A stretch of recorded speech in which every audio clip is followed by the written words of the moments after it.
pense que la thématique, vous la connaissez, mais quand même, je vais donner quelques éléments. Je ne suis pas, ça me permet de rajouter quelque chose, mais j'ai pas mal, voire beaucoup travaillé sur ce sujet. Aussi en tant que conseiller de quartier, donc vous savez, c'est les bénévoles qui aident un petit peu à faire certaines animations, donc on en reparlera des conseils de quartier catastrophiques de la mairie.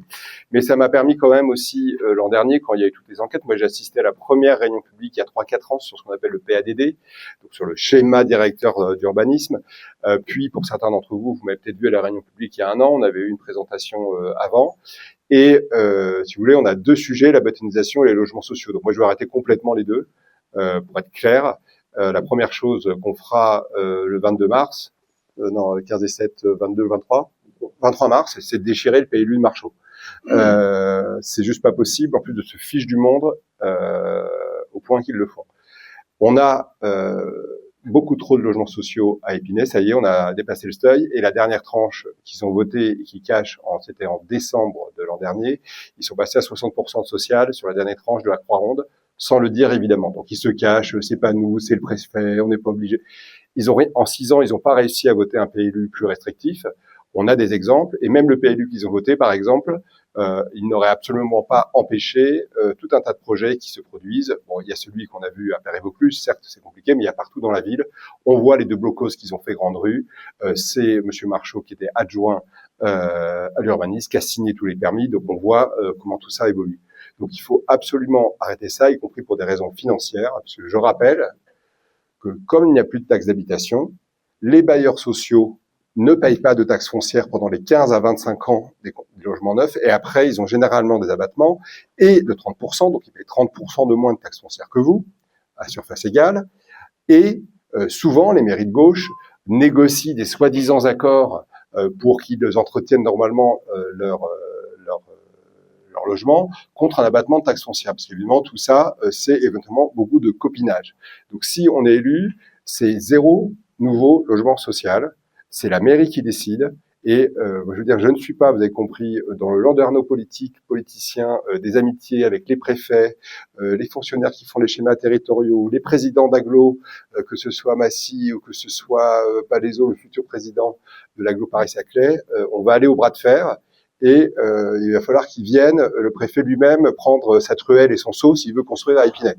Je rappelle que légalement, au point où on en est, ce sont éventuellement des pénalités tout à fait minimes. Donc, si on fait un sondage, 5 € de plus d'impôts locaux ou 500 logements sociaux en plus, j'ai même pas besoin de vous faire lever les bras. Donc ça, c'est le premier sujet. Évidemment, après, la stratégie, c'est de revoir le PLU, parce qu'il est en train d'être revu, donc il faut faire des amendements.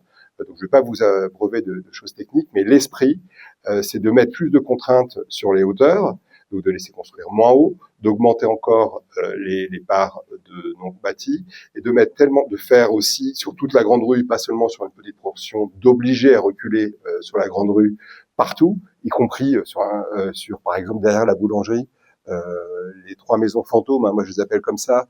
Monsieur Marchaux voulait garder, alors je sais pas, il y a peut-être une relation affective après. Enfin, quand on voit derrière des habitants qui m'ont fait visiter, c'est déjà en train de tomber en ruine. Les copros peuvent pas payer. Donc ça, c'est, je veux dire, on avait d'autres patrimoines à Épinay à préserver plutôt que celui-là. Donc c'est de reculer sur la grande rue partout dans le nouveau PLU qu'on fera voter, et de mettre des contraintes telles. Oui, et les 3 OAP, donc opérations d'aménagement prioritaire, c'est 500 logements au centre-ville et 50 sur l'ancien garage. Ça, on les supprime. Elles sont pas obligées d'être dans le PLU. Donc, elles seront supprimées. Ce qui veut dire que, évidemment, un promoteur, s'il reste dans ce nouveau PLU, peut toujours avoir un projet, aller voir les gens, leur faire des offres, essayer de construire des immeubles. Et après, on reste. Mais si on met davantage de contraintes, ce sera moins rentable, et donc ce sera plus difficile, et on espère qu'ils iront chasser un petit peu ailleurs.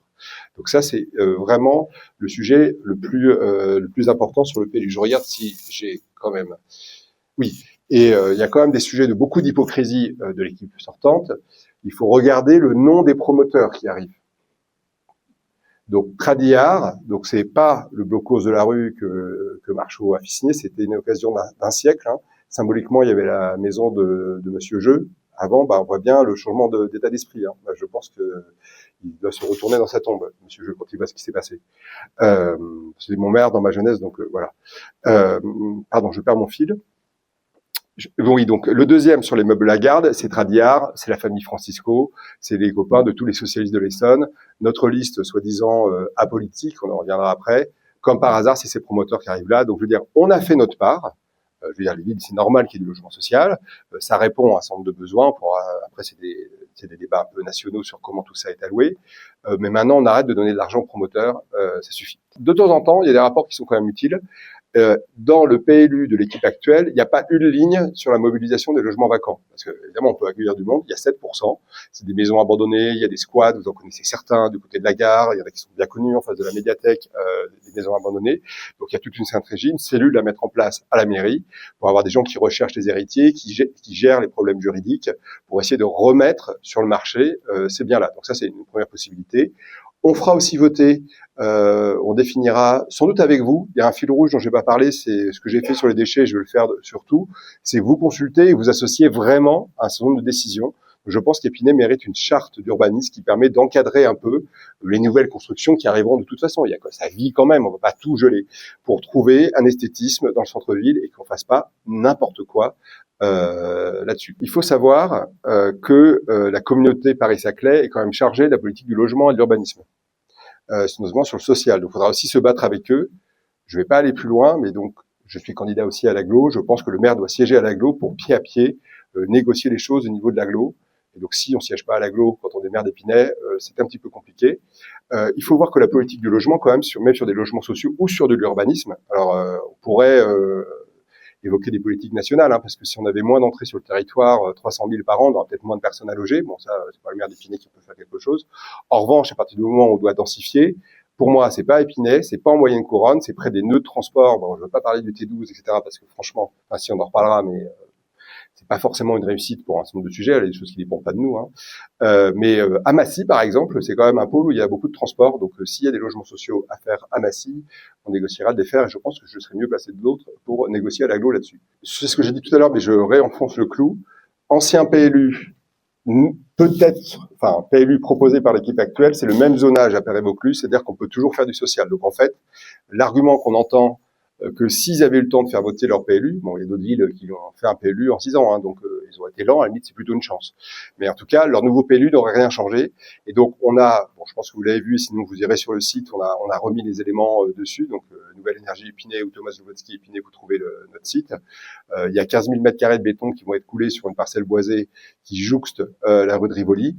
C'est tout au bout du Breuil, donc ça pose tout un tas de sujets. D'abord, c'est une zone de biodiversité, donc pour une liste qui s'est fait élire pour dire qu'il fallait pas construire sur les champs, c'est encore pire et ils détruisent la forêt.